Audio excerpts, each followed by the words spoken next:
based on this verse from the Bhagavad Gita. I hope those of you can also see it. I'll be writing and drawing over here something. So I'll explain the verse, we'll try to recite it, and then we'll discuss it. So here, Krishna is speaking about the purpose of work. He says, Yataha pravrittir bhutana, from whom the all of existence has come. So let's recite this line. Yataha pravrittir bhutanam. And then it is talking ultimately of the Lord. But it is not just from him the world has come. But it's not that he is somewhere up there and he has nothing to do with the world. He says, by him, yena sarvam idam tatam. By him, the whole world is pervaded. So God is, as explained in the Gita, is not just a distant divinity somewhere while this world is hurtling out of chaos. The Lord is here also. And we'll talk later what it means. But yena sarvam idam tatam. So that Lord from whom everything has come and by whom everything is pervaded, swakarmana, by your work. Swakarmana tam abhyarcha. Tam is that Lord, abhyarcha is worship. Serve. Offer the fruits of your work to him. Swakarmana tam abhyarcha. Siddhim. Siddhim is perfection. We'll discuss what perfection means. But it is success, satisfaction, joy. Siddhim vindati is attained, is enjoyed. Manavaha. Manava is human being. Siddhim vindati manava. Siddhim vindati manava. Let's do it once more. Yataha pravrittir bhutanam. Yataha pravrittir bhutanam. Yena sarvam idam tatam. Yena sarvam idam tatam. Swakarmana tam abhyarcha. Siddhim vindati manava. Siddhim vindati manava. Once more. Yataha pravrittir bhutanam. Yataha pravrittir bhutanam. Yena sarvam idam tatam. Yena sarvam idam tatam. Swakarmana tam abhyarcha. Swakarmana tam abhyarcha. Siddhim vindati manava. Siddhim vindati manava. It's one last time. Let's try to do it all together. Not responsively, but together. Yataha pravrittir bhutanam. Yena sarvam idam tatam. Swakarmana tam abhyarcha. Siddhim vindati manava. Thank you. So today, in this talk, just begin.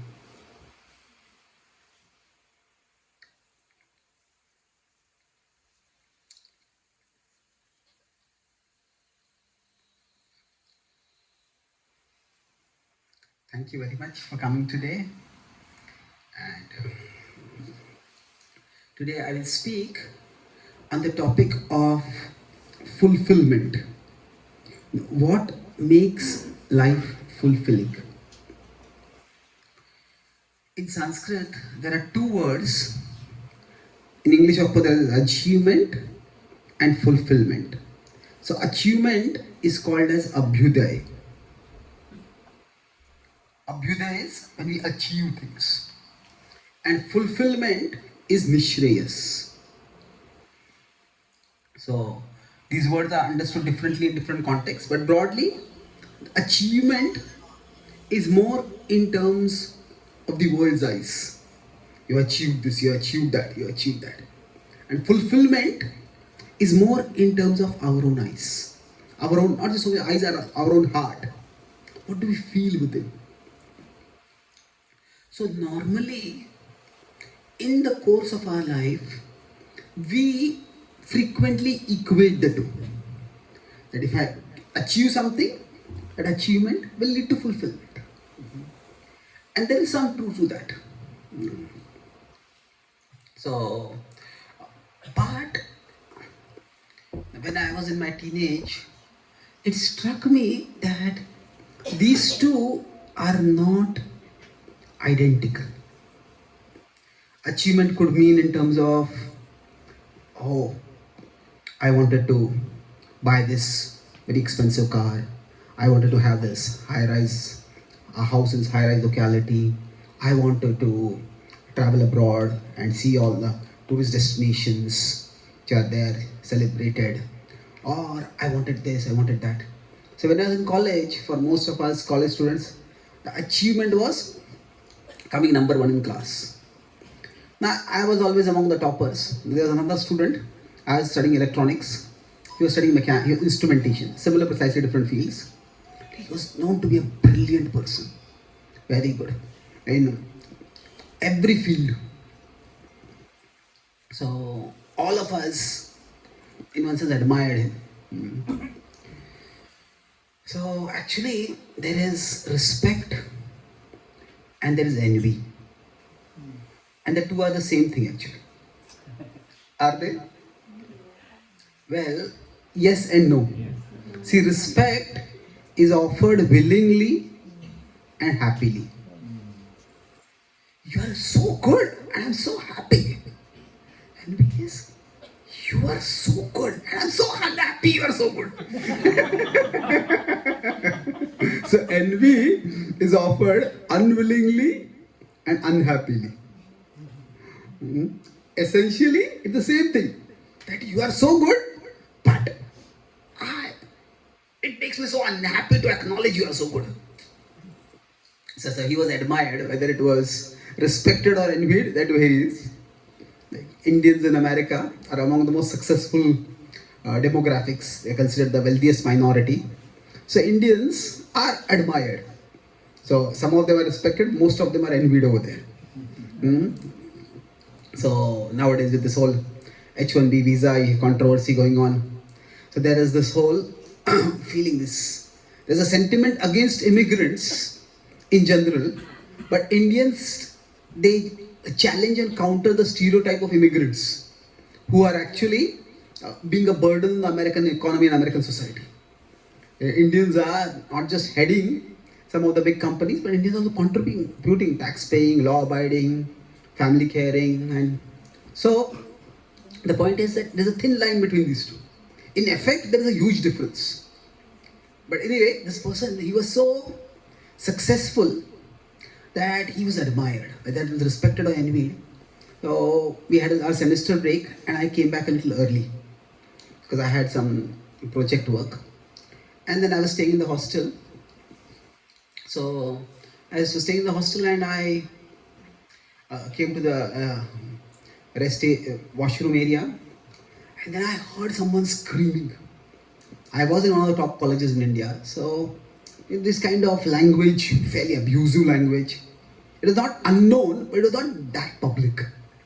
So there was someone who was just screaming and yelling, and I was wondering, who is this? And clearly he was yelling at someone. And I was wondering, first of all, why is this person yelling like this? And secondly, why is the other person not standing up for themselves? Why is that person being so mute? The rant was just going on and on. I didn't want to disturb. I didn't want to get in the way, but then I had to do my business and go on. So after waiting for a few minutes, I entered.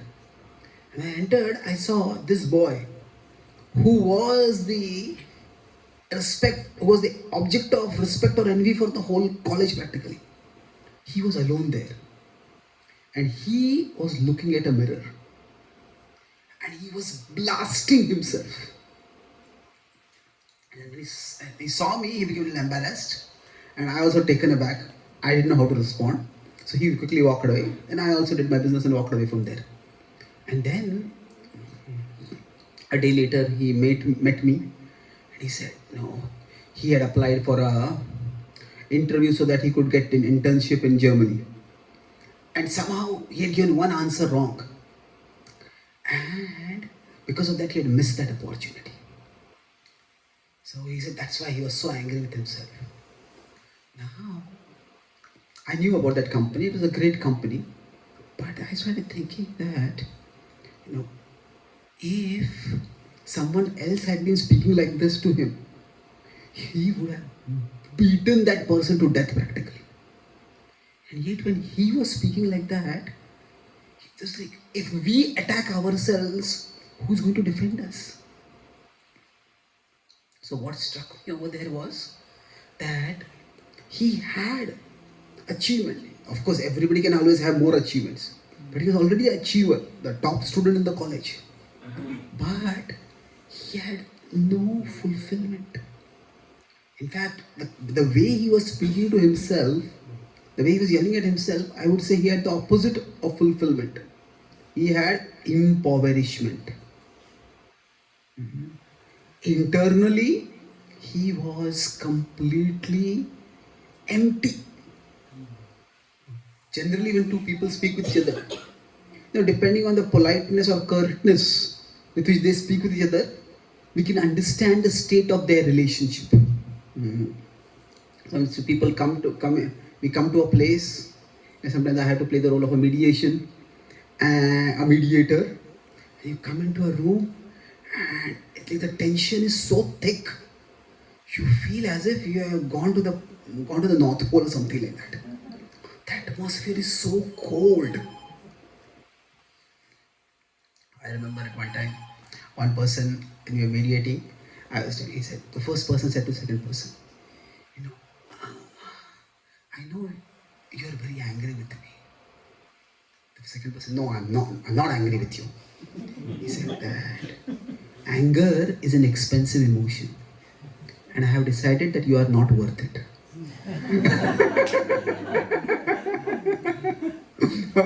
How dehumanizing can you get?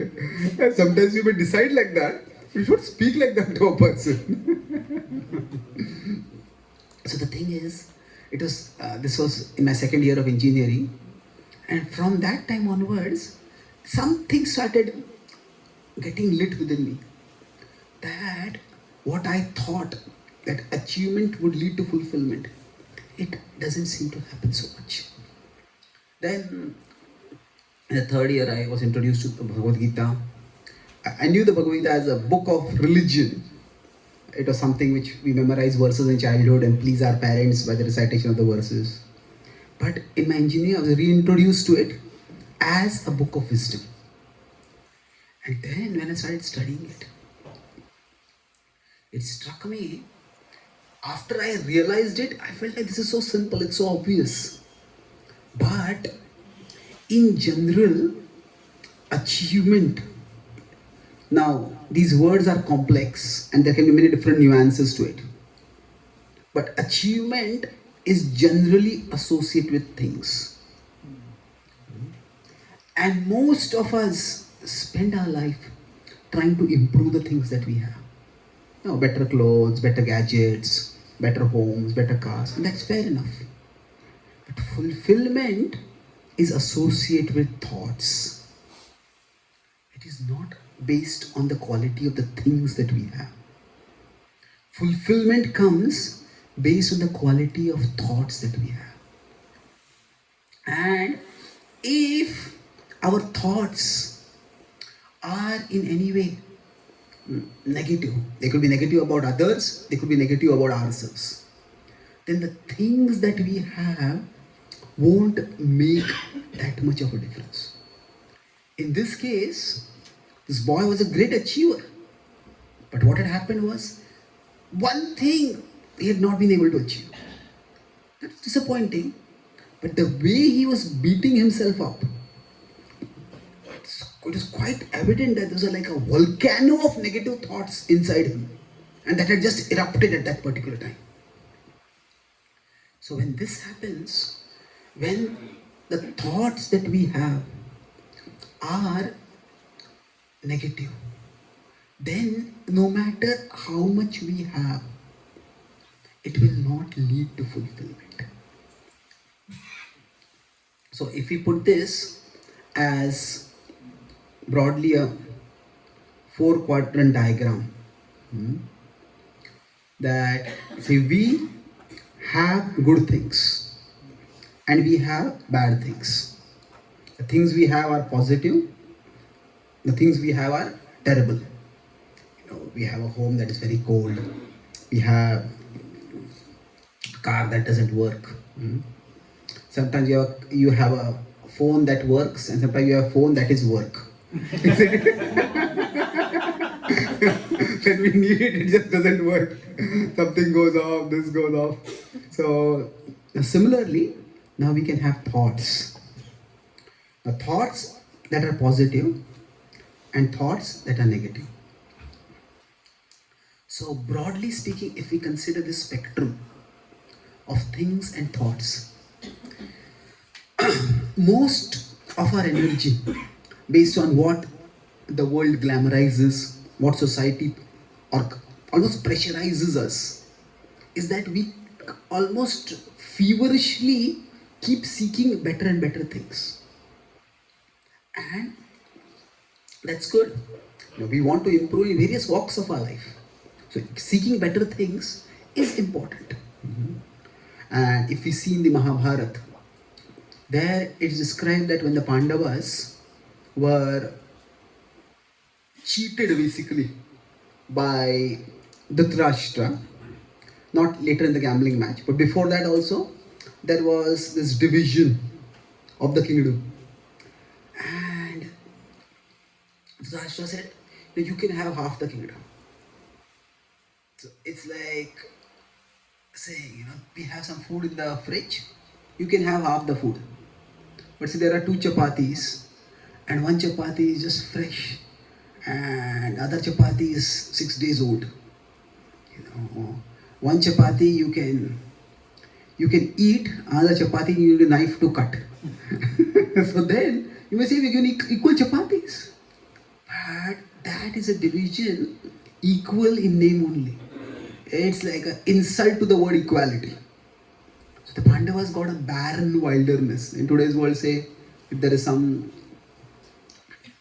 set of parents who give inheritance to children, and one child gets, there are 2 companies, one child gets a flourishing company, the other child gets a bankrupt company. See, we both give you one company. But it's not a fair division. So the Pandavas worked hard, and they converted Khandaprastha to Indraprastha. They made it into a magnificent kingdom. And the Bhagavatam describes that this was Krishna's mercy. This was Krishna's blessing on them. So improving things is important, no doubt. Now, if we consider the difference between Duryodhan and Dhritarashtra, Duryodhan and the Pandavas, Kauravas and the Pandavas broadly, that Duryodhan also had a flourishing kingdom. In fact, he got it without needing to do much work. Now, Duryodhan, however, was never satisfied. He was always trying to put the Pandavas down. So basically, for him, no matter how many things he got, his thoughts were tied to the Pandavas. And when we say positive and negative thoughts, at one level, it's I say, don't look at how the glass is half empty, look at the glass is half full. That's basic, but we have probably heard it so many times. One of my friends was telling me that he attends a lot of self-help talks, personal growth. He says, now if I hear some speaker saying, look at the glass as half full, not half empty. So the only question comes in my mind is there enough water to throw in your face? Can you speak something new? That's so obvious. But the point is, you may say, look at the glass as half full and not half empty, and that's a valid point. But that does not take into account that there are certain tendencies inside us which make us look at the glass that is half empty, not as half full. So let me explain this. Say, if I am here and say, for all of us, there are things we have and there are things we don't have.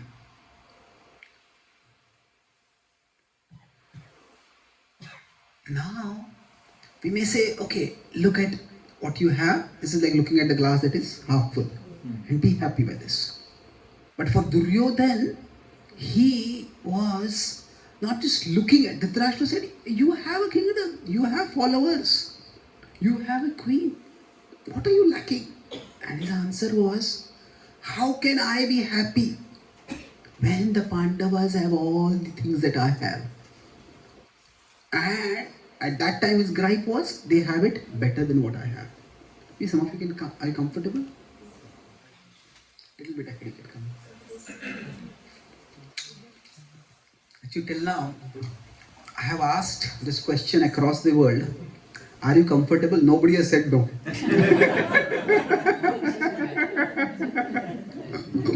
So, if I'm sitting in a car and if I'm sitting in the front seat, so often what happens?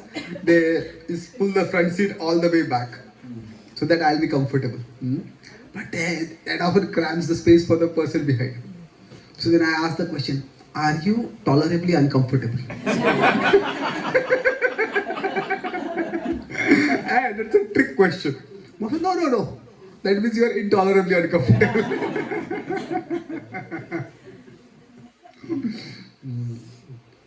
So there are things we have and there are things we don't have.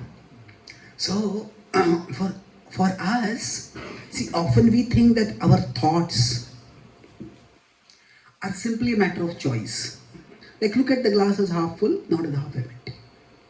And let's say, don't think negative, think positive. And yes, there is definitely an element of choice with respect to our thoughts. But our thoughts are not just a matter of choice. They are also a matter of conditioning. Conditioning means our thoughts will tend to go in particular directions. And once that conditioning is there, it's very difficult to think of something different from whatever is the habitual conditioning. So for example, if somebody like Duryodhan was filled with greed, now the nature of the greedy is that they are always needy. No matter how much we have, we always feel that what we have is not enough. So today, when we talk about improving the thoughts, yes, we are working to improve the things. When we talk about improving the thoughts, we'll try to look at what it is the conditioning and how that conditioning can be changed. So now, in general, with respect to conditioning, we can understand it. Say if somebody is addicted to alcohol, and they just can't stop thinking about alcohol. I sometimes speak to gatherings of people who are trying to recover from addiction. So we have in North America and Europe, we have a group called the BRG, Bhakti Recovery Group. How Bhakti can help incorporate the 12 steps and help those who are addicted to something to get free. So I was talking with one person in UK. It's very high performing individuals. They have an alcohol issue, but they're very high performing. So he was telling me that most of the times when somebody is addicted, they live in denial. It's not a big issue. He said, once I had gone to a corporate meeting and it was in a big hotel, and as I was passing by, I saw there were some drinks kept over there. And then it was just one passing image. I went in and my boss was there and our clients, head of companies were there.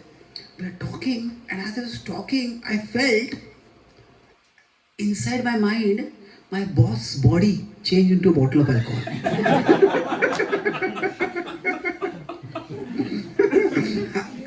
That's when I realized, I am in trouble. I have to do something about this. So, we often think it's a choice, but there are some times when we realize that it's almost as if something is pushing me towards some direction I don't want to go. So there is a conditioning over there. And with respect to addiction, that conditioning is relatively easy to understand. But with respect to other things, which are a little subtler. Now we don't say somebody is conditioned or addicted to prestige. But it's like, if somebody is very conscious all the time, how much people respect me. Then, now naturally we all want to be respected. That's just natural. Nobody should be disrespected as such. But if when I'm interacting with someone, the only thing I'm conscious of is how much this person respects me. That can be one thing I'm conscious of. But if that is the only thing I'm conscious of, then it's almost as if we are looking for slights. We are looking for signs of disrespect. And then such a person can't really function in a social setting. Even they become what we call as hypersensitive. No, they start either imagining faults or exaggerating faults. And working with such people can become like walking on a landmine. What will trigger an explosion, we don't know. So, when our thoughts get conditioned in a particular way, like sometimes we could say this conditioning can range from prestige. It can go to approval. Sometimes there can be a desperate need that I want to please everyone. If you want to make everyone happy, start an ice cream charity. If you want to do anything responsible, we will have to make people unhappy, isn't it? It's not that we want to, but sometimes there's a difference between affection and attachment. The two can seem very similar, but they are very different. What do you think was Dhritarashtra's relationship with Duryodhana? Attachment. Yes. So, now what is the difference that if we are affectionate to someone, they ask us for something. There is unhappiness in saying no. If somebody asks us, okay, if our child asks us, I want to go for this event, or there's this party, or this or that, I want to go there. Now, if say this, maybe at that time we have some other event, or that party is with the kind of crowd we don't want them to go to, then we may have to say no. But generally, if we get pleasure in saying no, then we need relationship counseling. Isn't it? In any healthy relationship, if you have to say no, there is at least some unhappiness in saying no. But when there is attachment, there is inability to say no. I can never say no to you. Sometimes in movies that may be shown as a sign of love, but that's not really a sign of love. A sentiment, you can say it like that. But in any responsible relationship, there are times when one needs to say no. So, the Dhritarashtra just could never say no to Duryodhana. So, like somebody may get addicted to the approval of someone else. This person should approve me, this person should be happy with me, this person should be pleased with me. So, now, we can say, I don't want to see you unhappy. But life is such that sometimes unhappy situations happen in life. And we all need to learn to live with them. So, what I'm talking about here is the conditioning of the thoughts, because of which our thoughts may go in particular directions which erode our happiness, which decrease our happiness. So, that's why changing our thoughts or improving our thoughts is not just a matter of simple choice. Yes, there is a choice, of course, that is required. But it's not just a simple choice of think positive. Yes, that's like ABC, we should try to do that. But if somebody is afflicted with greed, then it's very difficult for them to look at what they have and to be satisfied. Because they'll just go towards constantly what they don't have. See, in life, if you consider, I'm giving all these examples to illustrate the point of the conditioning of thoughts. See, there is comparing and there is comparing mentality. Some people say, don't compare yourself with anyone else. Well, it can sound like nice advice, but I may not compare, but the world is going to compare. Isn't it? Comparison is unavoidable. And in many ways, it's a functional necessity. Say if a guest comes to our home and they have a huge suitcase, then we may look at who is there and who can actually lift the suitcase. So we compare who is more well-built, compare who is not so well-built. If we have an event which requires singing, then who can sing well? Or who can sing better than others? We'll actually look at that. So comparing, it's a functional necessity at that times. That means for this particular role, for this particular activity, we need to compare. But when there's a comparing mentality, it is not just that we compare for a particular functional role. It is we just can't stop comparing. Just can't stop comparing. So as soon as I see someone, my first thought is this person smarter than me or dumber than me? This person is smarter, then I feel insecure. This person is dumber than me, then I feel powerful. If this person richer than me or poorer than me? Is this person? So now that kind of comparison, maybe as a matter of etiquette, is this person senior to me, junior to me? That is functionally it's required. But if that is all we are thinking of all the time, then we'll just be going in the duality. Superiority, inferiority, superiority, inferiority. And that's not a stable situation to be in, mentally speaking. So nowadays, especially with social media, among the many problems that come with social media is that comparison becomes an obsession. Especially among teenagers. Teenagers are many times when I travel across the world, many parents say that, it's like when my children become teenagers, I have such a sweet, nice, polite little kid. Where has she disappeared? This sullen, non-communicative kind of person has come up. So now I tell them that it is not that the children in teenage are being difficult. We find that they are being difficult, but they are also in difficulty. See, teenage is a phase when there is a search for identity. See, when a kid is say 4, 5, 6, 7 years old, it's like their identity is basically, his son, his daughter, her son, her daughter. That's how the identity of the child is. When they'll go to 21, 25, 26, they will have their degree, they will have their job, they will have their own identity. Now, in teenage, they are too old to be satisfied with the identity that I am XYZ's son or daughter. And they are too young to have built their own identity.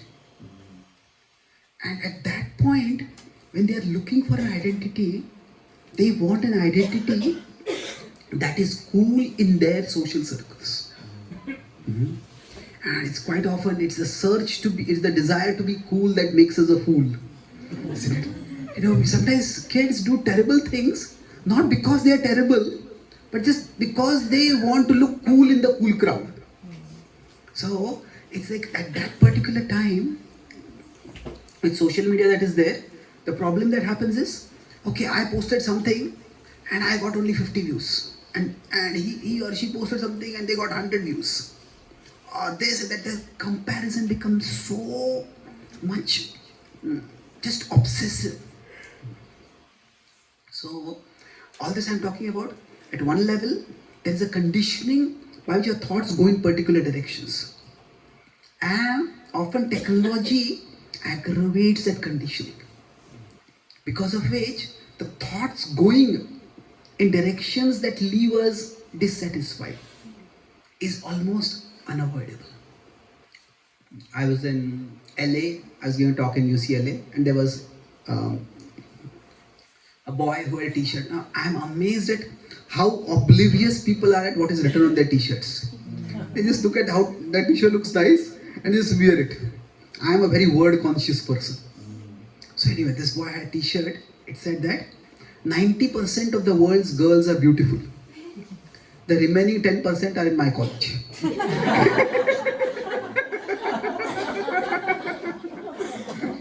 Now, first of all, it's a slap in the face of all the girls in his college.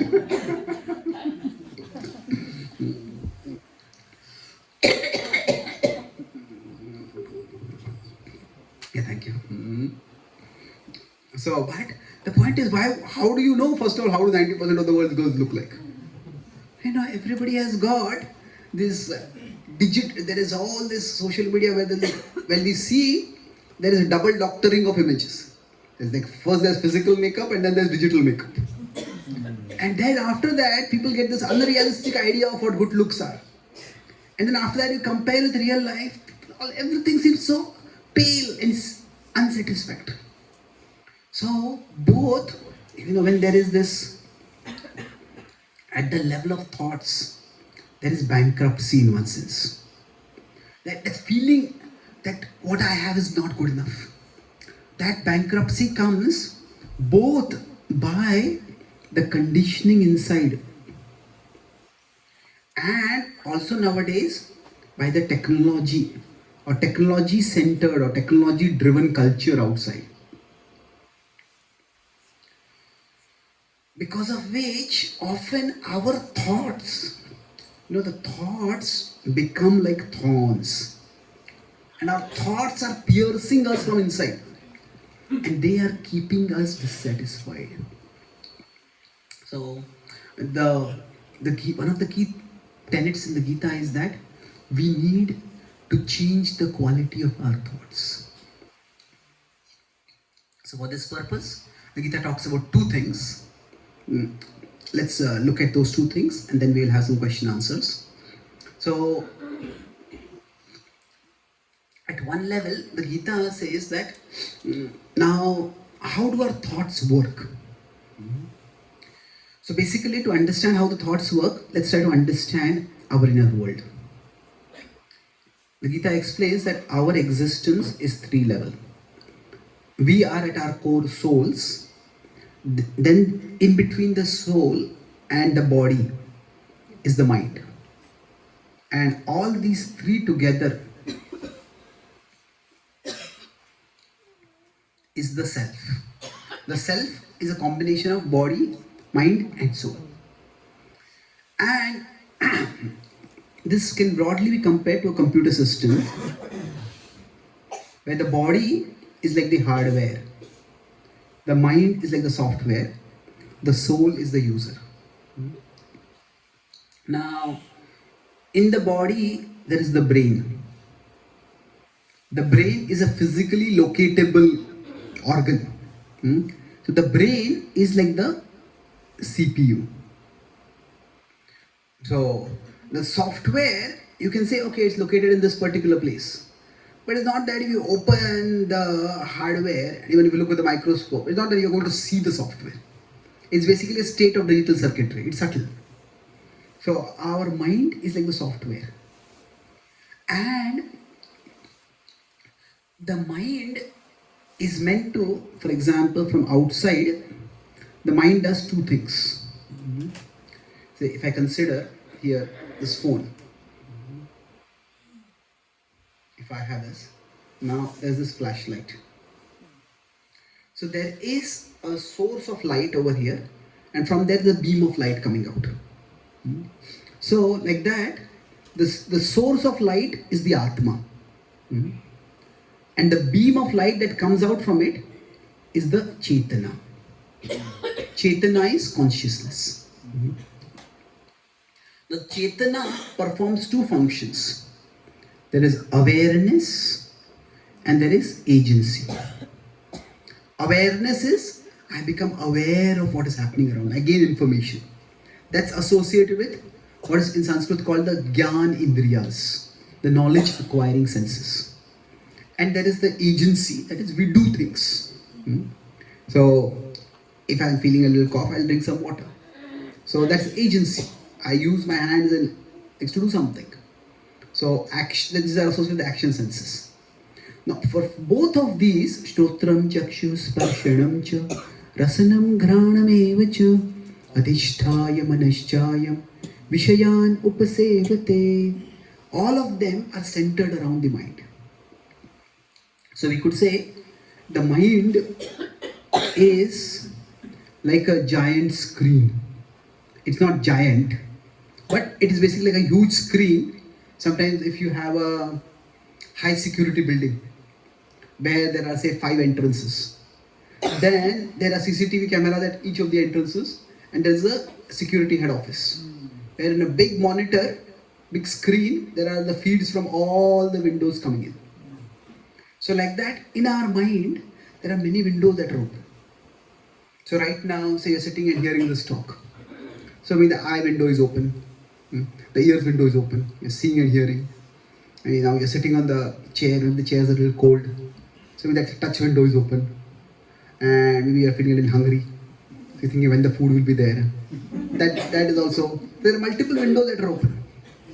But among the many windows that are open, now when I say thoughts are a matter of choice, what that means is, it is for us, among the many windows that are open, some are small, you can choose which to maximize it.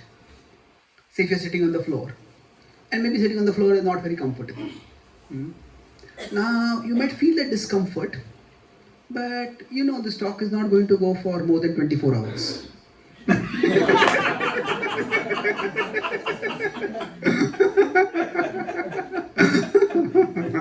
So, maybe the talk will go on for half an hour, 45 minutes, 41 minutes.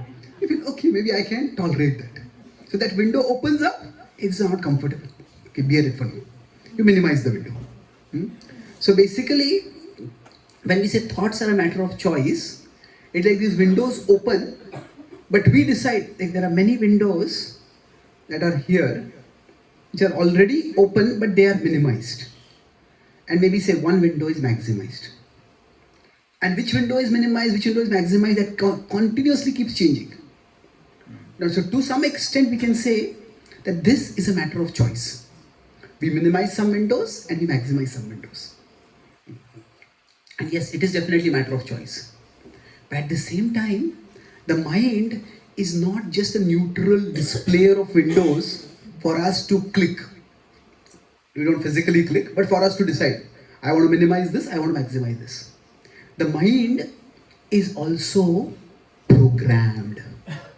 So for example, say going back to that security metaphor, say if the computer itself, the CCTV and the computer system programmed in such a way that if any explosive is detected or anything which looks like a gun is detected, then automatically a window maximizes. And then the security, it calls attention. So, like that, for all of us, right now if you're sitting and say the door opens and you see a tiger coming. Where did the tiger come from? Is there any other door for me to get out of? So, that will be a red alarm. Everything else will go into the background. Where is this a fake tiger? Is this an AI tiger? What is this going on over here? So, some things get maximized and sometimes it's required for survival. So the mind, we could say the mind has its programming. And this programming, it leads to certain windows being maximized and certain windows being minimized. Like say, like going back to the example I gave of the person who realized I have alcohol issue. He saw a bottle of alcohol and that window got maximized. And he said, come on, I have to talk with my boss. He's trying to minimize. Sometimes what happens is some softwares are very intrusive. The pop-up comes and then you don't see any cross anywhere only. So like that, something just fills the screen and we want to think of something else, we just can't. So there is this programming because of which certain windows get maximized. And when they get maximized, it is, first of all, we don't realize that they got maximized also. We might be talking with someone, and at one level we just have a normal conversation. But say we come to know about how wealthy they are, or how influential they are. Immediately say the envy window pops up. And we just in a pleasant mood, and suddenly, with 30 seconds later, our mood takes a nosedive. And we don't even realize why it happened. So sometimes the window gets maximized and we don't even realize it. And sometimes even when we realize it, we are not able to minimize it. So this is where our thoughts are also a matter of conditioning. So these impressions in the mind are called as samskars. Samskar. Now the word samskar has two distinct meanings. One refers to the impressions themselves, and when it is used in this sense, quite often it has a negative connotation. The other is the ceremonies to create impressions. Now, this is where often it's used in a positive sense, that we want to give good samskaras to our child. So we want to give good impressions, good memories. So there are certain samskaras. So for example, vivaha, where wedding is a samskara, or namakaran is a samskara. So we want to create good impressions. So now, if we consider the programming over here, let's focus right now in the negative aspect of it. So some windows get popped up even when we don't want them to get popped up. So that is, samskara can be written as samskara. Everyone's psyche has some or the other scar. And because of that, now what is the sign that there is a scar? Or what is the sign there is some kind of injury? Say if somebody taps me on the shoulder from behind. They want my attention, they want to talk with me. They tap me on the shoulder. I scream. What happened? I got a shoulder sprain over here. Oh, okay. So basically, how do we know if there's an injury? The sign of an injury is there's a small stimulus and a huge reaction. So what applies at the physical level also applies at the mental level. So we can see in which situations a small stimulus leads to a huge response for us. And that's where we have some samskaras. So in this case, it's the sight of a bottle of liquor just led to a complete overwhelming of the mind by the desire for liquor. A small perception, huge reaction. So, somebody gets a new smartphone and they find out that someone else has got a better smartphone than them. And then suddenly you don't feel any more smart at all. So the thing is, based on the conditioning that we have, there will be a disproportionate reaction. Disproportionate reaction means in that direction, thoughts start getting generated very strongly. And changing that is not easy. We may want to, but it's like this pop-up has just taken over the inner screen and we don't know what to do about it. So this is where we work so much externally to get better things. Now we of course try to choose better thoughts, but when there is a conditioning, we need to change that conditioning also. So for example, if somebody has the conditioning of greed, then no matter how much they have, as soon as they see someone who has something better than what they have, that is what will fill their mind and they'll just not be satisfied. So if somebody has the conditioning of lust, the male-female attraction is just natural principle in life. But when that lust becomes too strong, then any sexually attractive stimulus just completely takes over the mind. The person just can't function. So for all of us, if so in this particular case, going back to the starting, I was talking about the friend. So he had a lot of achievement, but what had happened was that he just looking at one thing that I don't have, and because of that, the inner screen had become filled. What a terrible fool you are! You are an idiot, and that he just couldn't stop thinking like that. So it's important for us to work at least for some time for changing the conditionings of our mind. So choose positive thoughts is good advice. But there are times when the choice of the thoughts is in our hands And there are times when it just does not seem to be in our hands. So, what do we do about that situation? Fortunately for us,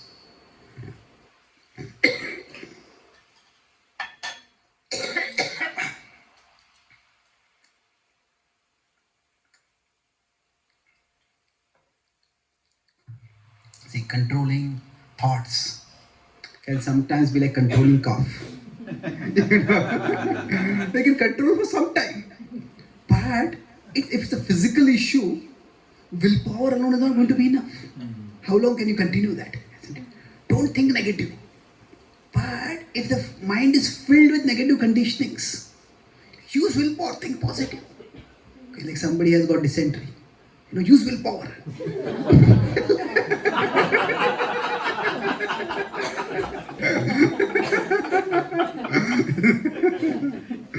So, that's not really going to work for very long. So, in many ways, it is helpful to compare the mind with the body to understand how it functions. So now, if I have got cough, now, is coughing a matter of choice for me? No. Well, to some degree it might be, but beyond it, it is not. But does that mean I can do nothing about it? No, it's not that also. Probably I can take some medication, I can avoid taking cold foods, I can avoid taking foods that are going to aggravate the cold. So there is a role for choice. But the choice is not just simple, don't do that. The choice has to go much deeper in one sense. So similarly for us, see, the mind is programmed, and fortunately, the mind is also programmable. It is programmed, but we can change the programming of the mind. And for us, if you want to elevate the level of our thoughts, it is at one level, consciously what am I thinking about? That's important. But along with that, it is also we need to do certain things, like at one level, taking a medicine. If somebody is a child, a small child is there, a child will not even understand the correlation between, oh, I'm coughing and I'm being given this injection. But how are the two related? But there is a relationship. So like that, if we want to change the programming of our mind, the Gita says there are two things required. This goes back to 635. Abhyasena tu kaunteya vairagyena cha gruhyate. Abhyas and vairagya. Now these two words, abhyas and vairagya, can be understood in many different ways. Right. I'll take one simple example to illustrate this. Now I am based in Mumbai. There's this small thing in Mumbai. Have any of you heard of it? So, say this is Bollywood. Now, suppose somebody has visited a website called Bollywood.com. Maybe they have visited 10 times, 15 times, 30 times, 50 times. And they come to a talk like this on the Bhagavad Gita. And they hear it and they like the talk. And they say, okay, let me find out more about the Bhagavad Gita. They open their browser and type B. And what happens? Bollywood. It comes as autocomplete. They didn't want to go there, but it comes. Why? It's already that history is there. From the history, the autocomplete comes. So you could say our mind is like our browser. And every choice that we make is stored in our mind's browser history. And that choice comes as an autocomplete. Now we can say no to the autocomplete, but it comes as autocomplete. So for example, say, if somebody, whenever they feel a little down, a little bored, little dejected, little depressed, little lonely, the solution is, okay, let's go on social media and look at some Insta reels, look at some YouTube short, look at some movies. That's their solution. We want a dopamine hit at that time. Now if that is what they're doing, then that's what they will want to do immediately. Whenever there's a little spare time, that's what the thought will come up and they will go in that direction. Now somebody may find that actually, if I hear some soothing music, if we had this wonderful kirtan going on, like if I can hear some nice kirtan, and that actually makes me feel good also, and it helps me become peaceful. We may want to do that, They may want to do that, but still, as soon as they feel a little down, the thought will not go to them. Okay, let me hear some spiritual music. The thought will go, let me watch something. And mostly we'll watch something someone else has done, we'll see something which they have that we don't have. That will agitate us further. So, there are certain choices that come as almost default. See, somebody has visited Bollywood.com so many times that has become their homepage. They don't even have type B. Just touch the browser, Bollywood.com.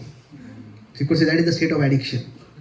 When you wake up, as soon as you wake up, the first thought in the morning is, where is the bottle? And before sleeping also, the bottle is what is there in their hands. And they go to sleep. So it's that this mind is like the browser. Now, if we want to change, what do we do? So abhyasa, we can say, is persistence. Persistence means, if you want to go to bhagavadgita.com, then type Bhagavad Gita, 12 letters. It's like climbing up to Badrinath. But do that. Even if you do it once, that gets stored in the browser history. And next time when you type B, still Bollywood.com will come as a autocomplete. It will first autocomplete, but Bhagavadgita.com will be there somewhere. If you just keep visiting it again and again and again, then slowly it will come among the top. And simultaneously, Vairagya means abstinence. We abstain.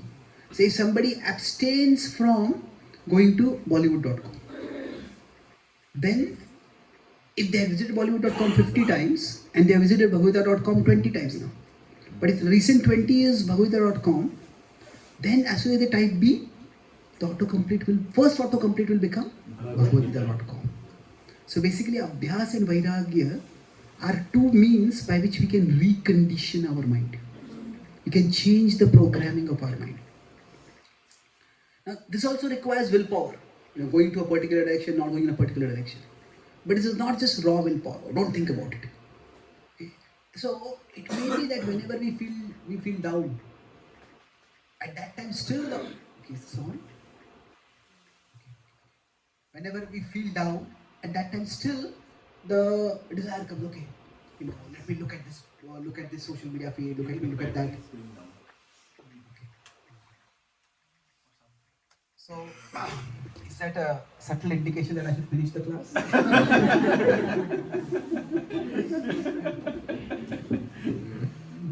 That's quite expert in that. So now, when we talk about persistence and abstinence, at one level, we may not be able to, still the autocomplete comes up. And we still go in a particular direction. But if you just make a conscious effort, okay, at other times, I'll consciously go to Bhagavadgita.com. Then what will happen is that will get stored in the browser history. So if we do this, the mind will get reconditioned. So for example, if I sadhana. Now in one sense, sadhana, the essence of sadhana is persistence. We keep doing something again and again, repeatedly. So we say chant the Hare Krishna mantra. We decide every day I will read the Bhagavad Gita. I will read something about the Nitai. I hear something about the spiritual subject matter. So that is a sadhana. So when we do something repeatedly, it's not just that we are learning something new, but we are reconditioning our mind. And then we will find, and as we just keep doing this, at other times, when our default response tended to be a little more negative, that negative response won't be there. Or at least it won't be that negative. Because over a period of time, the positive autocomplete will also start coming as an option. And we will start choosing it. So this could be various areas. So when we talk about changing our thoughts or elevating the quality of our thoughts, so what it means is that there is a time when we just, in our thoughts are more or less a matter of conditioning. And it's very difficult to control them. But there are times when we can choose them. So focus on those times. So for example, if somebody is prone to depression, then what happens is, see, there are times when their emotions just go down. Just can't do much about it. They feel, I just feel so terrible. Like some people have this manic depressive tendency. When they are high up, manic level, they feel that they can move the whole world. And when they get depressed, the whole world can't seem to move them out of their bed. So now, there may be times when we feel down and we just can't do much about it. But don't define oneself by what happens at those times. Focus on these in-between periods. So maybe this vairagya, or don't let the thoughts go down. Abstain from that. Maybe there are times, situations when that Bollywood.com comes as autocomplete and just can't stop it. Maybe we are with some person who triggers greed or jealousy or envy or whatever in us. Or some people make us feel insecure. They play games with us. So maybe some situations are where, okay, that's a way to wake everyone up. Hare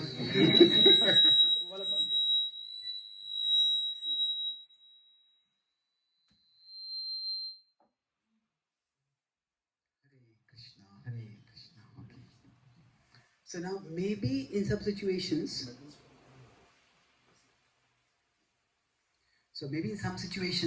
persistence is not possible for us in those times. Or rather, sorry, abstinence is not possible in those times.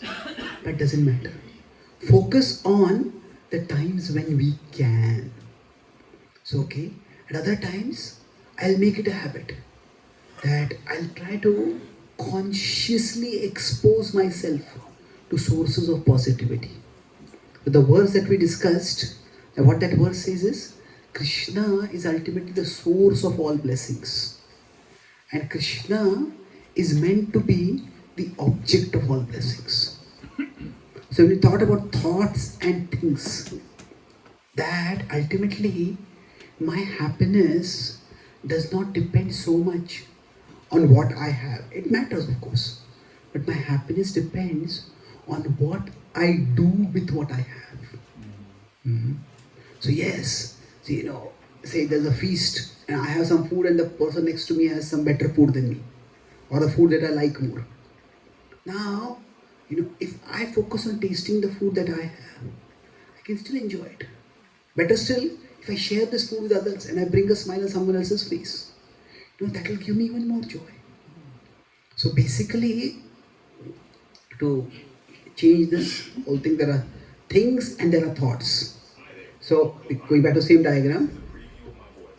Okay.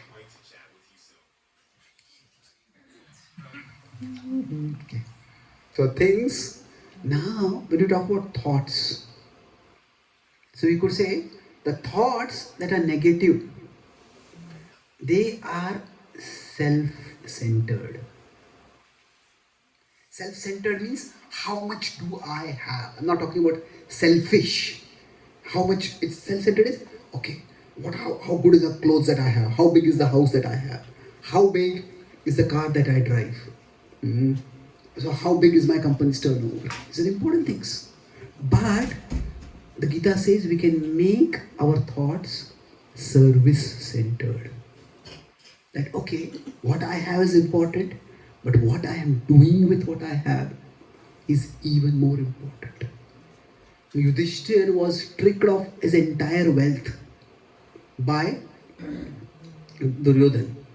But remarkably, it was a terrible incident. But afterwards, Yudhishthir went to the forest and he settled down. And he was such a virtuous person that there were sages and Brahmins who would come to meet him. And he performed some austerities, got a Akshay Patra from Surya Dev. And he was serving the Brahmins over there. He did not have great opulence. And even in that situation where he didn't have much, he was relatively content. Duryodhana had all his dreams fulfilled and still he was discontent. Because for him, it was all about him. How much do I have? How much do people notice that I have? How much people respect me for what I have? So, when we say thoughts are service centered, the Gita tells us that yes, we all have been given some blessings. And yes, others may have more blessings than what we have. But what will determine our happiness? The fulfillment. Is fulfillment related to the achievement? Yes and no, both. See, what we have is important. And what we have is a matter of achievement. But while fulfillment depends partly on what we have, it determines much, much more on what we do with what we have. So making money is important. But what we are making with money is even more important. So when we start focusing, okay, what I have, how can I use it in the mood of service? How can I use what I have to give back to society, to share with others? It could be through my business, it could be through my charity, it could be through my sharing my expertise and experience, whatever it is. The more we shift towards what I do with what I have, then we'll find that our thoughts will become much, much more positive. So, don't think about this. So the vairagya is, okay, don't compare with others. We can do it, we can't do it. The abhyasa, the persistence is what? Okay, instead of worrying about whether I have more or less than others, let me focus on using what I have in the service, in a mood of service. When we focus on this, then bhakti becomes a very dynamic and inclusive thing. Like what bhakti means in this particular worldview is what we have. If this is Krishna, this is Krishna's gift to us. And what we do with what we have is our gift to Krishna. So what we do with what we have. So we do look at what we have, and what we have, we appreciate it, but we focus on what am I doing with what I have. And if we shift this focus, then we'll find it's almost mysterious that we'll find that even with what I have, when I start using it in a mood of service, my enrichment will increase, my thoughts will become more satisfying. And ultimately, fulfillment is not unrelated with achievement, because what we have is important. But fulfillment comes not just by increasing what we have, but by using what we have for a nobler purpose, for a less self-centered purpose. So that mood of seva, when we learn it, we'll find that our thoughts will start becoming our friends more and more. We'll find that we will start getting more and more fulfillment in our lives. So the bhakti and seva, bhakti is more about say chanting and hearing kirtans and remembering about Krishna to recondition our thoughts. But similarly, when we start, one aspect of reconditioning thoughts is, okay, when I have, what am I doing with what I have? And we just cultivate the attitude of service, we'll find that that can be so enriching. We use what we have in a mood of service to others. So in this way, from wherever we are, we can always keep trying to go up the achievement ladder. But let us not reduce all our energy simply to going up the achievement ladder. Look at, okay, what am I contributing? What achievements I have got, what am I using it for? And we give adequate energy to that, or even a part of our energy to using what I have for a higher purpose, we'll find that the contentment that we get will be multiply much, much more. Maybe going this much up on the achievement ladder will bring us some happiness. But going even this much up on the contribution ladder means what am I doing with what we have? These two will give us equal happiness. Or you can say this, giving a little up on the contribution ladder can actually give us far greater happiness. So this ultimately is worshipping the Lord through our work. It is you who have given me blessings, and I will use these blessings in a mood of service to you and to all living beings who are ultimately your children. So I'll summarize what I discussed. we can have a few questions. So broadly, I discussed 3 points. The topic was on finding fulfillment in life. So I discussed various examples, starting from my own story. This boy was a topper. That most of us think that fulfillment comes from achievement, and it's not entirely untrue. But there is improvement of things in achievement, and there is improvement of thoughts in fulfillment. Now the problem is that quite often when we think of things and thoughts, that we need to both elevate our thoughts and things. If we get better things but not good thoughts, this was the state of Duryodhan, and he was always dissatisfied. Now, of course, if somebody has neither things nor thoughts, then they are going to be not just miserable, but they are going to be radiating misery to everyone. Now, if somebody has thoughts but they don't have things, they will not be very effective. Okay, that means they are not able to do things. I want to do good things, I have good thoughts. We also need things to be able to actually use resources properly. And then we talked about how thoughts are both a matter of choice and a matter of conditioning. In that I discussed how the mind is like a giant screen between us, the soul, and the body. And the consciousness comes in, and there's awareness and agency over here. So the mind, however, is having impressions, because of which certain thoughts pop up. And based on certain conditionings, certain kind of thoughts will come more than others. And we may not be able to stop it at all. It's like some windows get maximized. So I discussed about, say, Bollywood.com becomes the home page. So I just can't change that. So then what do we do? So we discuss the solution is that abhyasa and vairagya. So abhyas is persistence. So even if we can't say persist during the down times, we can persist in between these times. So, and then gradually, when the thoughts tend to get negative, to whatever control we have, we try to practice abstinence. You don't go to Bollywood.com. Okay, don't compare yourself with others. It's not that easy. So persistence, I said, is the way to do persistence is, say for example, through mantra chanting. We try to expose ourselves to positive thoughts, to sources of positivity. So divine kirtans, these are all sources of positivity. And with respect to abstinence, instead of saying, oh, don't compare what you have with others, the way to implement abstinence most effectively is basically shift the focus. Instead of thinking, oh, don't think what others have. We focus on, not on what we have, but what we do with what we have. And when we do that, we will find that slowly but surely, if we become the same diagram, we make it, we improve the things, the thoughts are more service-centered rather than more self-centered. We'll find that whatever level of achievement we have, we won't get fixated so much with what others have, but we'll be focusing more on making a contribution. And then we'll find that just a little more of a service attitude, a little more of contribution will enrich our inner world so much that the fulfillment that we found missing will start coming more and more into our lives. Thank you very much. Hare Krishna.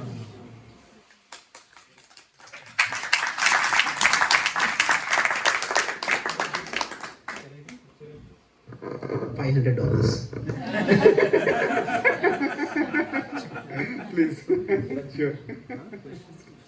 So if anyone would like to ask any questions or share their thoughts on what they've heard, so this is the time to do that.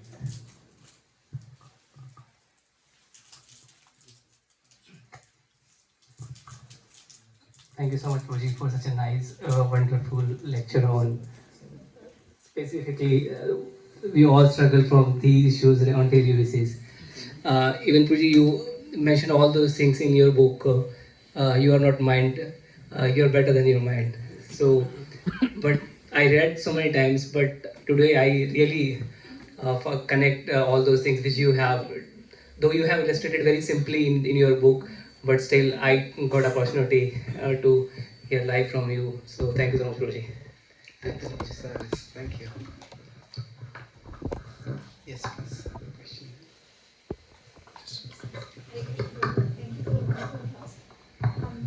Something on the children, preteens you talked about. Conditioning comes through what they've seen and grown with. And the world that we are in today, they're not necessarily all devotee kids. They're exposed to a lot of different cultures and a lot of things, media being just one of them. How does one work for the conditioning and not be that parent who says, happily no, always? Happily, no. Okay. Okay, yeah.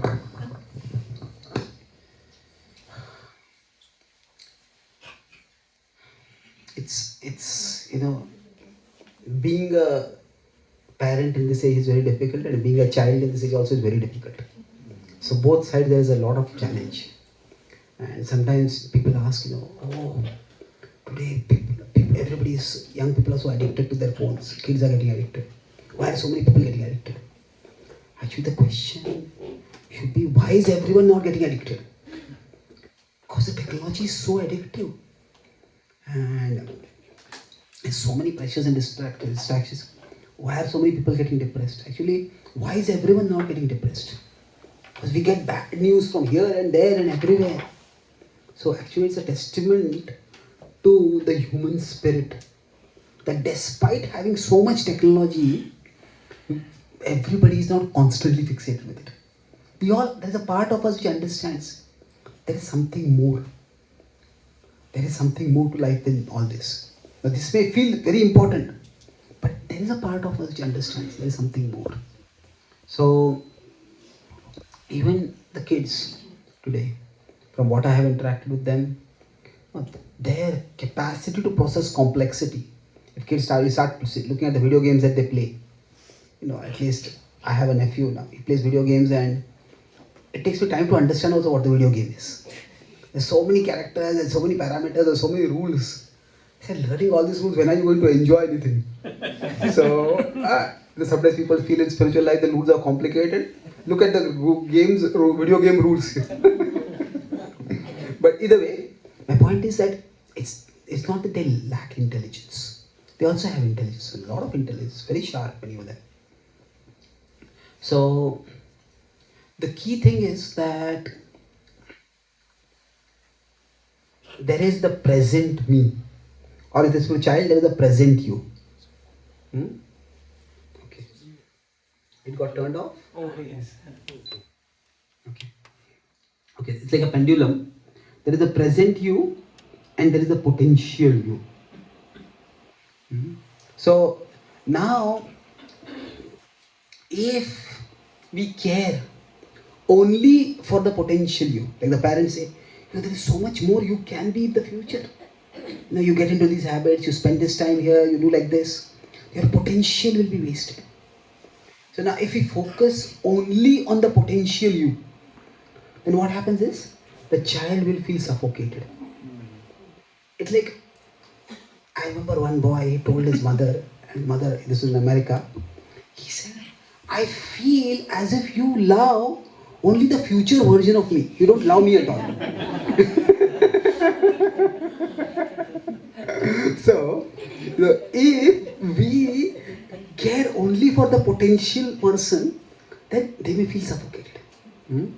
But on the other hand, you care only for the present you, but don't care for the future you, then they'll get stagnated. They'll not grow. They may even go down further also. So every individual ultimately has to have that negotiation. How much for the present me and how much for the potential me. So if normally in the teenage hormones are there and everything, so there will be a focus on the present me. But it's not that the children are completely blind to the future. They are aware of it. So rather than making it as, I am telling you and so you should do this, it's like there are two ways of parenting. One is giving instruction, and that worked in the past. Past society was much more vertical. So if a parents told us something, we would do it. But the culture is changing now. The other is giving vision. Vision is much more horizontal. So if you do this, this is what's going to happen in the future. If you do this, this is what is going to happen in the future. In fact, the Gita's mode is much more this. Krishna says, now deliberate on what I have told you and do as you desire. So rather than saying that I am telling you so you should do this, we try to focus on how this is for you. This is for the potential within you to develop. It's not like I and you are on opposite sides, although they feel like that. Somehow, if we focus on that, this is for you, and help them, that there is a side in them also which cares for the potential you. But there's also the present you. So now, some kids may want more space in the present, and their future may not be so bright, but at least they will not grow up with resenting their parents all the time. Now some kids, they may be more inclined toward more discipline and more structured living, so their potential may be more bright. But it depends. Some people are more creative, like even in profession, some people work well in very structured work environments.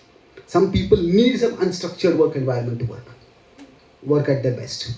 So basically try to see it as, try to help them see that this is a negotiation you have to take. You have to do yourself. And I am helping you in this negotiation. So once they go beyond a particular age, we can't really instruct or control them. But if we help them see that there's a present me and there's a future me. There's a present me and the potential me. So then they will themselves think. And what happens is, when we focus on the potential me, potential you, in the name of going good for you, for the future you, I sometimes get almost like a tragic pleasure in causing pain to the present you. Now sometimes in movies there are like big coaches who, while coaching, cause a lot of pain to the present you. What is that movie about Dangal? Where the girls had to go through a lot of austerity, a lot of discipline. But then, there's a phase of resentment over there. So that negotiation everybody has to go through that. And everybody will have to come to their own conclusion. But if we help them to see, this is not I telling you and you doing it. It's the present you and the potential. Then what happens is, it becomes easier. It's like, say, if I have a lot of delicious food with me. I can eat all of it today, but this is a food supply for 10 days. So if I eat all of it today, I won't have anything for the next 9 days. So the present you, that's inner negotiation. Once everybody starts seeing that, discipline starts, we get a different view of discipline. Discipline is not deprivation, it is more a provision for the future. So once that vision clicks, then discipline becomes much easier. Okay. Thank you, Prabhu. Thank you, Prabhu. You have a question? Yeah. Please. Thank you, Prabhuji. I really wanted to appreciate the point about the thoughts being just not a matter of choice but conditioning. So I just wanted to share one example. Two devotees, siblings, and one went through a very dark time because of whatever karma, and then depression and everything else. Like you said, it's very easy to say think positive, but somehow that was not possible. And like you mentioned the conditioning part, so I'm assuming, and I want your reflection, that this conditioning can also be inherited from past lives, because otherwise the two siblings, they've had just the same childhood, same parenting, everything else, but one has the resilience to think positive, the other one doesn't have. So instead of also because if one is trying to be conscious, one is taking help, at times one even gets shamed for not being able to think positive. But your statement was quite reassuring that yes, it's a matter of conditioning. It's just not a choice. Yeah, true. I think it's definitely from the past life karma, it's determined how we think. Now, one more point I would like to make about this, that we should not have negative view of negative thinking. See, negative thinking can also be a gift. How is that possible, you say? See, any project that we do, there is somebody who envisions. You want to make a skyscraper building. So what a visionary. But then somebody has to think. There's a fire over here. Where is the way to escape? What are the way to prevent those things? So right now it's in the LA area in California, there are huge fires. And the fire hydrants are not working. The water is not there. The pressure is not there. So basically the fire chief had warned about it. But the government cut the funds. So it was like if somebody doesn't envision problems, then you cannot be unprepared for problems. So my point is that not everybody can actually think negative also. So negative thinking is also a gift. The problem is that gift becomes a burden when we just can't turn off the negative thinking ability. It's like, say, I write books. In writing, there are two distinct aspects. The creative side, where you're writing. The critical side, where you're editing. And it's very rare for any one person to be equally good at both things. That's why the editor is generally a person different from the author. So what happens is, what is an editor? Editor is essentially a systematic negative thinker. Isn't it? This point doesn't make sense. This does not flow from here to here. This is being repeated. But if anybody is in quality control, they are thinking negative. If somebody is anything, say security, Risk management. yeah, risk management. It's also so negative thinking is also an ability. So in that sense, we shouldn't have a negative attitude of negative thinking. So there are certain roles where actually negative thinkers can flourish. So now the word negative thinking itself has a negative connotation, but I think let's put it this way: the capacity to see negatives. The capacity to see negatives can be a positive. But it becomes a negative when it becomes an inability to stop seeing negatives. So if we can engage them in that way, that okay, you think negative, that's also a reality in the world because there are negative things in the world. We can't live in denial. So then maybe they can find some roles in their life, in their career, where they can take care of those things. They can use even that as an ability. So when it's compulsion, the conditionings can also be positive and negative. So we try to find a role for them accordingly. Okay. Yes, Prabhuji, so I really want to appreciate your discussion today, but also want to highlight the young generation. We have so many kids, teenagers, we call them, my children could be millennials or even Gen Z.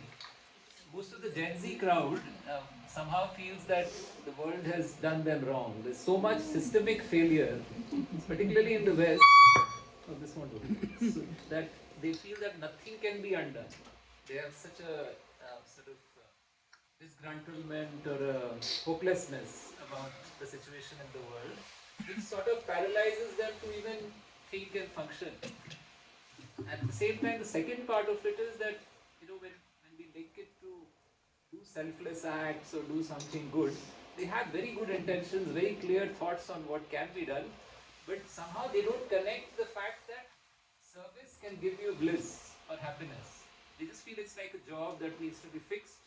We are unable to fix it too much. There's a systemic failure, and then they get into their shell. So I just wanted to learn your thoughts on this. It's a big issue. I'll try to keep it as brief as possible. See, it is sadly true that I think through technology and social media, and in general, we have become more aware of all that is wrong in the world. Not only in the present, but also all that was wrong in the past and that was concealed. So in that sense, the past wrongs coming to surface is good. But the problem is, that in general, there's political left and there's the political right. So generally those on the left are liberals, those on the right are more conservatives. So the idea is that the right is concerned with what is right. What is right in the existing system. Appreciate that, protect that, build on that. The left is concerned with those who are left out by the existing system. So capitalism works for some people fabulously. But what about for all the people whom it doesn't work? So the left was associated with communism, but that's just one aspect of it. So in every society, both the left and right are required. Because there is something that is working right and it needs to be protected. And there are some people who are being left out. So what do we do about them? So for example, the talk is in English. Somebody is here who doesn't understand English. And they are left out. What do? To make some arrangement. One arrangement could be we have a separate translation for them. Another arrangement could be we have a separate program for them. Another arrangement could be just change the whole program and have it in Hindi only. Another arrangement could be that, this whole system of having programs is biased. Stop all programs only.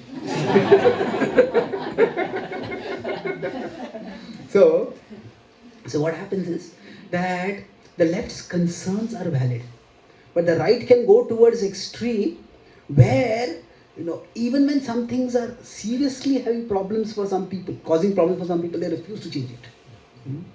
But on the other side, the left can become very problematic when they see nothing good in the existing system. So what has happened in today's media as well as academia, to some extent, has become highly left-oriented. And because of that, the wrongs are being highlighted a lot. And when all that is wrong with the current society is what is emphasized, then it leads not just to skepticism, but even to cynicism. Cynicism is whatever we are told, we look for the lowest motives for what is being told. Why is this being told? And that is a very difficult way to live in. So to some extent, even giving a bigger historical picture. So okay, is there something right about the left? Definitely. But then, does the left have the whole story? Not necessarily. I would say certainly not. So if someone from the youth, ideally, can also present the perspective of the right, there are many ways in which things are good. We have comforts and we have technology, and a lot of people are being risen above the poverty line. I'm not saying everything is good, but a lot of things are good. If we look at before this Ukraine-Russia war, we had a period of almost several decades without any major war. And that is exception in the world history. Constant wars were there in the past. So the thing is that things are also good. So that slowly but surely pointing it out to them without denying that things are wrong. So many times when a person is very much indoctrinated by, or when indoctrinated is a strong negative word, influenced by that, then any attempt to show what is right is seen as an attempt to conceal what is wrong or to deny what is wrong. No, there is much that is wrong, but there is also much that is right. So when we try to get both sides of the story. Now how to do that? In many ways, I think the rise of social media has been a positive, because quite often the mainstream media was quite leftist. And now, because of social media, it's alternative media, the right has also got a voice. Of course, the left also has a voice over there. I think if they can be exposed, okay, there's some truth to it. But is there something more to it? Then it's possible to get a more holistic view. And as far as that zeal for activism that is there, this is actually, there is this post-material generation, they call it. Not non-material, it's not necessarily spiritual. But many of the youth today, they are not just concerned about when they want a job, how much money I'll make. Making money is not as important for them as making a difference. What kind of job can I do by which I can make a difference? But the problem is, the extreme leftist worldview makes them believe that they will never be able to make a difference. The only difference you can make is destroy the existing system. So that is unfortunate. In the name of environmental activism, say paintings and things which are legacies are destroyed. That doesn't really serve much purpose. So when we focus on that, there is something right, and we can work on what is wrong. Then I think things can change. So ideally speaking, there's a lateral exposure. See, what happens is that generally the older a person becomes, they tend to become more conservative. With youth, everybody is a liberal. I think there's Mark Twain who said, when I was 17, my father was a fool. Now I'm 25 and I'm amazed how much the old guy has learned in the last 8 years.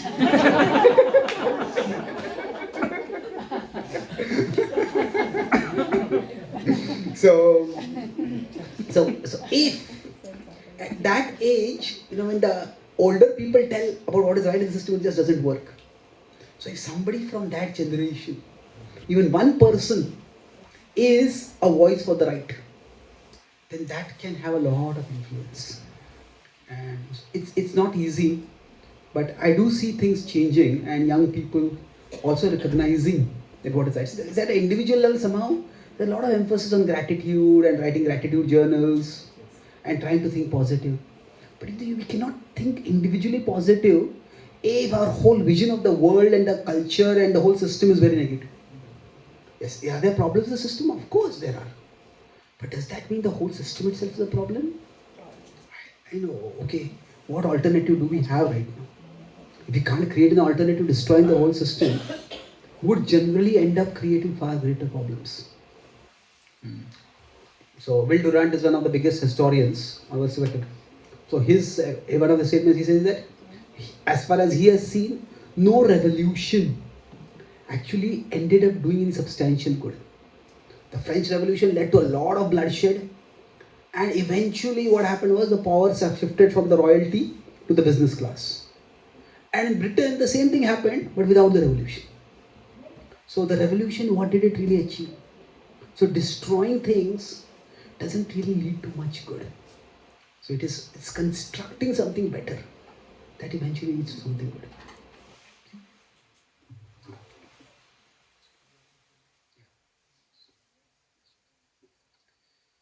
So just much of what I spoke today is from this book, The Gita for the CEO. So the Bhagavad Gita is a conversation, and I presented this also as a conversation between two people, one corporate leader in a higher position who knows the Bhagavad Gita, and a younger person who wants to learn about the Gita. So concepts about how the concept of karma can help us to develop resilience, or how Arjuna's openness to learning can inspire us to become flexible and innovative, or how a spiritual vision of our life and our work can inspire us with a greater level of motivation in our work. So there are 10 principles of leadership that are talked about in this book based on the Bhagavad Gita. So if any of you would like to have, it's available over here. Also, we have some time in case you have any questions or you would like to have the book signed. Thank you very much. Hare Krishna.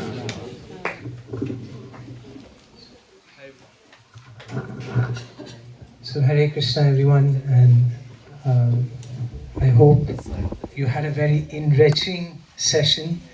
There was so much I personally gained from this talk, and one thing that I don't want to recap all the things that he already did, but one thing that I want to share with everyone is that we all, most of us, I think 100% of us here, we are so fortunate that by whatever we've been blessed with certain abilities, certain things that we have, resources, intelligence, and everyone here has been a very good achiever in their life.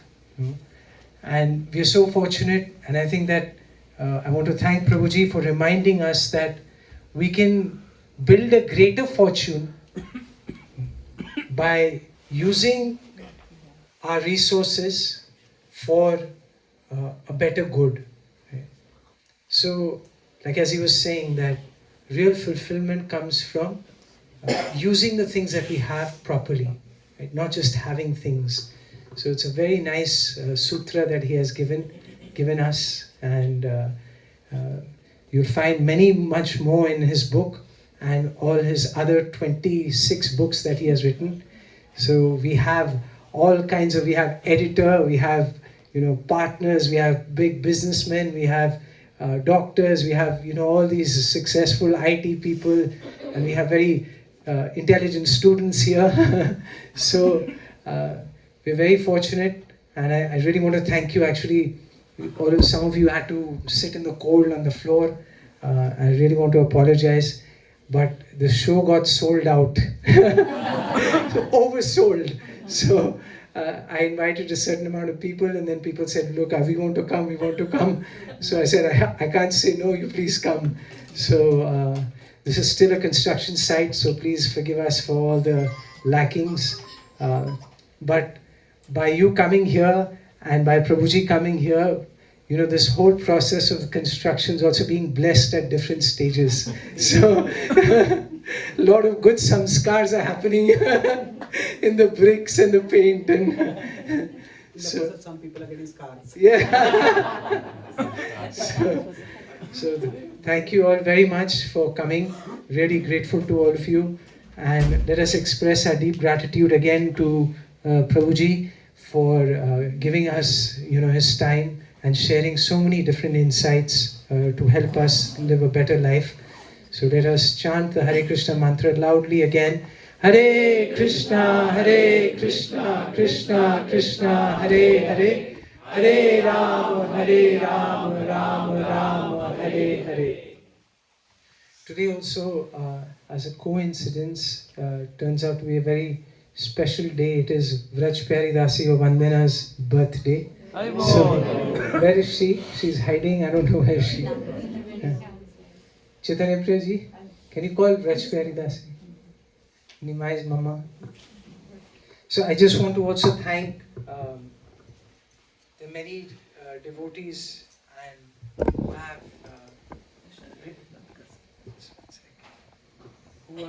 who have helped prepare a delicious prasadam feast for all of you.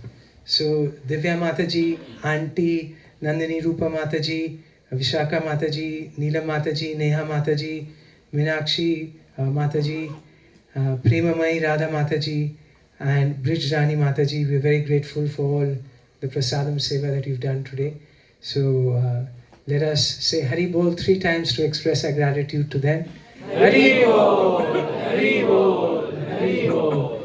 And everyone say a Hari Bol for the devotee beside you or in front of you, for braving the cold, braving the rain, and coming here and giving your precious time for this session. So, Hari Bol, Hari Bol, Hari Bol. So I want to say also a special thank you to all my neighbors who are here for the first time. He's the editor, and he's running a nice publishing company, this Shobhaji. And then we have Vibhuji, where is he? There he is. And then, yes. Happy to be here. Grateful. Ipsita. Okay, yes, that's his wife, good wife. They also are neighbors. And then Subhranshu, he lives right across. He's a partner in Deloitte, and he's a very, very good student of the Gita. Most of the intelligent questions on the Gita come from him. So he and his wife, Shweta is not here? Not well. So they're from Orissa, and very, very pious and very loving. So welcome. And then there's some here for the first time. Saurabh Prabhu, welcome. And who else is here for the first time? Yes. You also here? आप तो आए नहीं पहले? नहीं, आप घर first time Vishakha माता जी. अच्छा. माता जी, sorry, मेरा Bharti. Bharti Mata ji, thank you so much. आप आए. And then we have a dear friend of ours who's here, Mayank. He's also he's from IIT and a very successful businessman, and his wife Josna, who's a childhood friend. So he's also now studying the Gita very, very intensely with one of the devotees. So thank you so much. And then Vikram ji, You're also here for the first time, right? On this construction site, thank you for coming and blessing in. So, Vikramji is also like a very senior salesperson in Microsoft. So, he also really goes deep into the books. So he studied Prabhupada's biography very closely, and he just doesn't read. He just, he gets deep into it. So we're very thankful that you're here, and thank you to everyone. And where is this? Yes. So, Rajpari Dasi, Maharaj, His Holiness Bhakti Ashram Vaishnav Maharaj, who frequently comes to our house and gives us lots of blessings. He told us that on a birthday we shouldn't cut a cake, right? Because cutting means it's So he says you should distribute the laddu, or you should give the barfi, or give ice cream, or give hand out the cake. So she's going to serve everyone today. So this is yes. So let us. I request all of you to please bless her and pray for her well-being, spiritual well-being, and her health, good health, so she can continue her service. And she is, what can I say, for me, like a very, very inconceivable blessing. So yes, and it takes real inconceivable karma to get a good wife like her.